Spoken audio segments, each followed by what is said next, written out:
Vamos a seguir con el módulo con la parte de cáncer de mama, ¿sí?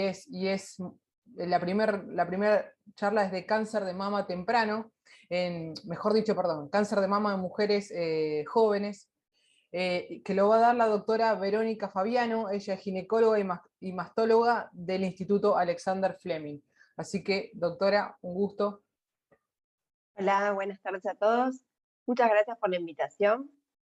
Bueno, vamos a hablar entonces de cáncer de mama en mujeres jóvenes. Cuando tenemos una paciente con cáncer de mama a edad temprana, realmente es una situación que es muy movilizadora, no solo obviamente para la paciente y su familia, sino también para nosotros, y nos enfrentamos a muchos desafíos. Durante los próximos 20 minutos hablaremos sobre la definición del cáncer de mama en mujeres jóvenes, cuál es la incidencia en nuestra población, cuáles son los subtipos de cáncer de mama, cómo pueden afectar los tratamientos en la fertilidad, cuál es el pronóstico de una paciente con cáncer de mama a edad temprana, y finalmente abordaremos el tema de la preservación de la fertilidad y el embarazo posterior al cáncer de mama.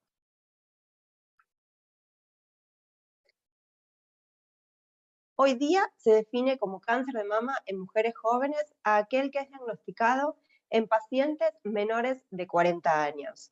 Y en las últimas publicaciones también podemos observar que se define a pacientes muy jóvenes con cáncer de mama, aquellas que tienen menos de 35 años. Esto es importante porque, como vamos a ver a lo largo de la charla, tienen características biológicas y anatomopatológicas diferentes a sus contrapartes mayores a 40 años. Con respecto a la incidencia, es heterogénea. Como pueden ver en este mapa de Globocam, esta es la incidencia de cáncer de mama a cualquier edad. Y vamos a tomar como ejemplo países con alta incidencia como Canadá, Estados Unidos y Argentina, que se pueden ver bien azules, es decir, que tienen mucha incidencia de cáncer de mama. Sin embargo, cuando vamos al cáncer de mama en menores de 40, esto no es igual. Fíjense cómo Argentina y Canadá ya no tienen tan alta incidencia en pacientes jóvenes, mientras que Estados Unidos sí. Es decir, a nivel mundial es muy heterogénea la incidencia de cáncer de mama en pacientes jóvenes. Puede ir desde un 5% a un 14%, de acuerdo a qué país estemos hablando. A raíz de esto, nos preguntamos en el centro mamario del instituto donde trabajo, ¿cuál es la real incidencia del cáncer de mama en pacientes jóvenes en nuestra población, en Argentina? Si bien teníamos datos de distintas publicaciones, de distintas instituciones, eran bajo número de pacientes. Así que solicitamos acceso al registro de cáncer de mama, es una base de datos que tiene la Sociedad Argentina de Mastología, y realizamos este trabajo donde pudimos ver que de 7.100 pacientes, el 10% eran pacientes menores de 40 años, con una mediana de edad de 35 años, y el 30% tenía antecedentes familiares de cáncer de mama. Esto no es un dato menor, ya que existe la creencia de que las pacientes con cáncer de mama jóvenes tienen fuertes antecedentes en la familia, y no siempre es así. Y el 90% de los pacientes se diagnosticó por un autoexamen sospechoso. Esto es claramente porque son pacientes que no entran dentro del screening recomendado por las guías. Para hablar entonces de las generalidades del cáncer de mama, sabemos hace tiempo, desde las publicaciones de Sorli y Perú en el año 2000, que hablar de cáncer de mama en realidad no es hablar de una única entidad, sino que es una enfermedad heterogénea, donde hay diferentes tipos de cáncer de mama. Lo que hicieron estos investigadores es analizar genéticamente los tumores, y hoy en día lo que hacemos es, a nivel de inmunistoquímica, con los receptores para estrógenos y progesterona, el HER2 y el Ki-67, extrapolar y obtener un subrogante de qué tipo de cáncer podría tener esta mujer. Entonces, básicamente tenemos los tumores que son luminales, son aquellos que expresan receptores para estrógenos y progesterona, dentro de los cuales tenemos los luminales A y B, los tumores HER2, que expresan en sus células un receptor para un factor de crecimiento, que pueden ser con receptores hormonales positivos o negativos, y los tumores triple negativos, dentro del cual hoy en día sabemos que son también tumores heterogéneos, pero no tenemos tantos datos al momento. En general, en la población general con cáncer de mama, la distribución sería un 75% de tumores luminales, un 15% de tumores HER2 y un 10% de triple negativo. Como la población de pacientes menores de 40 años tiene estas características particulares, entonces analizamos en nuestra población argentina qué pasaba con esta distribución. Y lo que pudimos observar es que las pacientes con cáncer de mama luminales disminuyen a expensas de un aumento en HER2 y triple negativos. Vamos a hablar ahora de los tipos de tratamiento y cómo pueden afectar o no a la preservación de la fertilidad y un futuro embarazo. En cáncer de mama hay 4 patas del tratamiento: la cirugía, la quimioterapia, la hormonoterapia y la radioterapia. La cirugía es un factor de tratamiento que no influye en la fertilidad futura.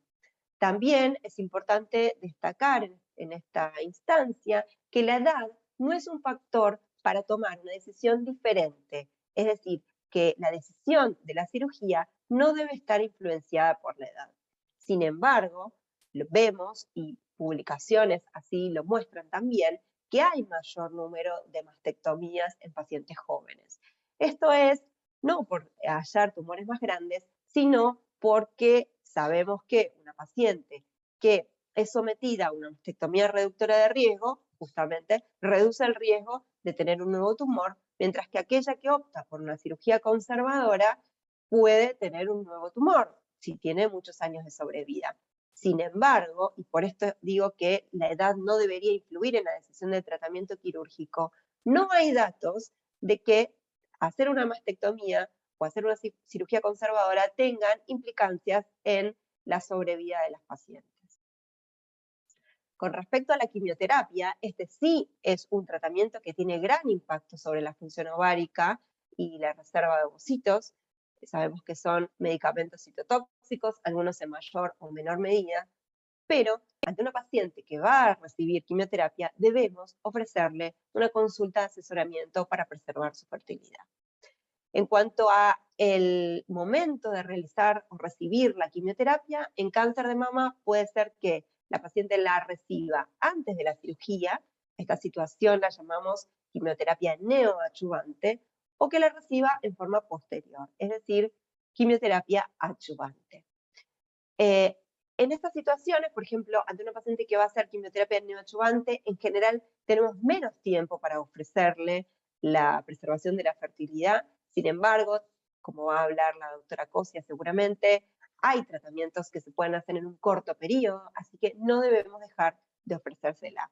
Y también tenemos terapias target o inmunoterapia que no tienen impacto en la función ovárica o en la reserva de ovocitos.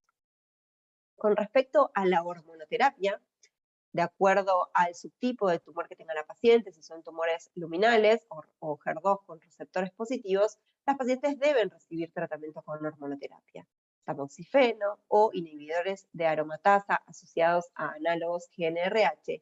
Y en general, estos tratamientos deben ser prolongados, no menos de 5 años y en muchos casos hasta 10 años.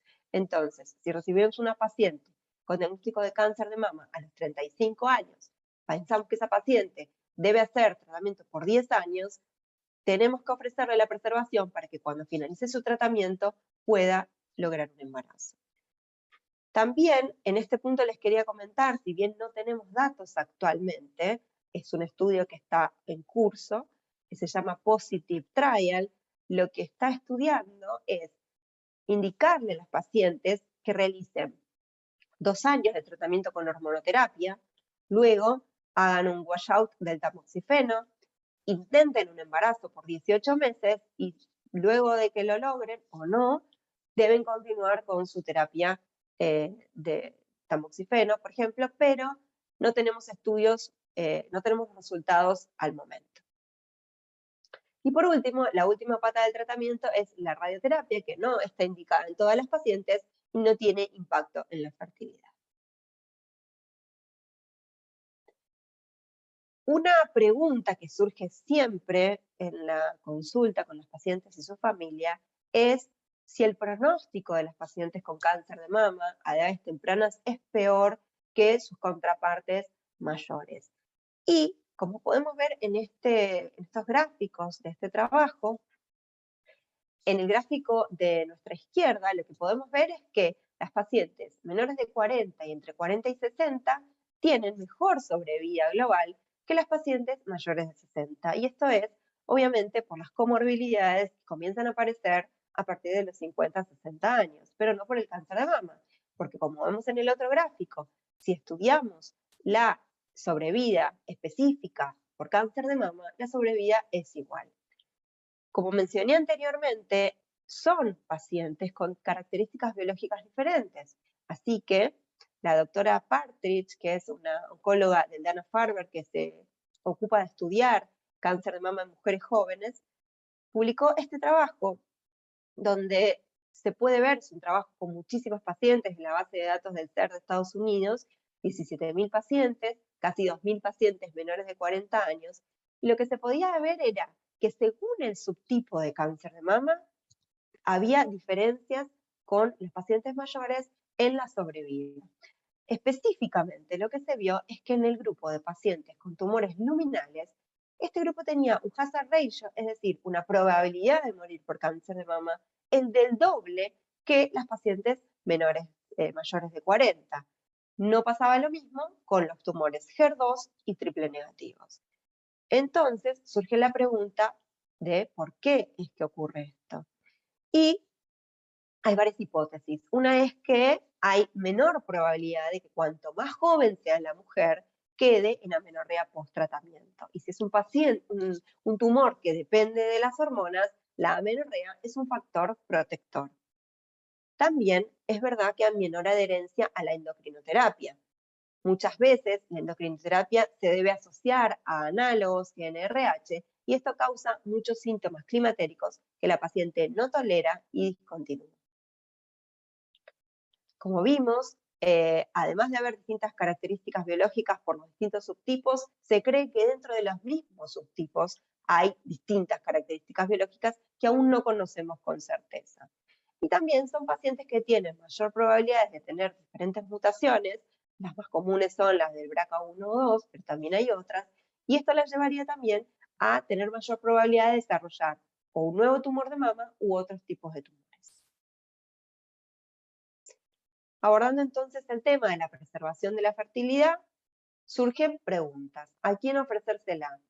Le debemos ofrecer la preservación de la fertilidad a toda paciente que tenga deseo futuro de embarazo. Esta paciente debe ser asesorada sobre los posibles efectos deleterios de los tratamientos que va a recibir y es importante, si la paciente lo pregunta, evaluar en qué estadios ofrecerla y en cuál no. Pero en principio deberíamos ofrecérselas a todas las pacientes. ¿Por qué tenemos que ofrecer una preservación de la fertilidad? Creo que lo más importante es porque el embarazo post-cáncer de mama no debe ser contraindicado. Y esto es un dato importante. Si buscamos publicaciones de las tasas de embarazo post-cáncer, el embarazo post-cáncer de mama es el que menor tasas de embarazo tiene. No porque las pacientes no lo deseen, sino por los propios miedos que tienen las pacientes, pero también por las propias incertidumbres que podemos tener nosotros los médicos. Actualmente hay muchísimas publicaciones y metaanálisis que nos muestran que es seguro un embarazo después del cáncer de mama. Obviamente que hay que evaluar cada situación en particular y hay que establecer en qué momento, pero es seguro. Los tratamientos pueden ser gonadotóxicos, la hormonoterapia puede ser por tiempo prolongado y es importante también, y ya nos alejamos un poquito del tema de la preservación de la fertilidad, pero tenemos que proteger la función ovárica, porque si estamos hablando de pacientes jóvenes, aunque no deseen embarazo, es importante que luego puedan volver a retomar su función ovárica. ¿Cuándo le proponemos entonces la preservación de la fertilidad? No hay ningún estudio que demuestre que tenga un impacto negativo estimular el ovario en pacientes con cáncer de mama, por eso en pacientes que tienen el tumor, que van a hacer neoadjuvancia, es decir, que aún no las hemos operado, también podemos ofrecérselo. Como va a explicar la doctora Cosia, usamos o usan letrozol en combinación con análogos, y esto produce una elevación transitoria y de poco volumen en los niveles de estradiol. Para ir finalizando entonces, vamos a abordar las conclusiones y algunas reflexiones. El cáncer de mama en mujeres jóvenes es poco frecuente, pero es posible. Por eso es importante este tipo de charlas, para que todos estemos al tanto de que son situaciones que pueden suceder y, más que nada, interrogar sobre los antecedentes familiares, porque pacientes con mucha carga familiar deben hacer un screening diferente a aquellas que no lo tienen. Los tratamientos pueden impactar sobre la fertilidad futura, como hemos conversado, así que debemos conocer qué impacto pueden tener y cómo abordar la preservación de la fertilidad. El cáncer de mama no contraindica un embarazo posterior y tampoco la lactancia. Y el abordaje multidisciplinario es fundamental en todas las pacientes con cáncer de mama, pero fundamentalmente en estas pacientes. Hay trabajos que demuestran que el abordaje multidisciplinario tiene impacto en la sobrevida de las pacientes, incluso como distintos tratamientos adyuvantes conocidos. Acá podemos ver algunas de mis pacientes con cáncer de mama que luego pudieron embarazarse, incluso hasta amamantar, algunas con útero subrogado y otras gestantes. Muchas gracias a todos por su atención.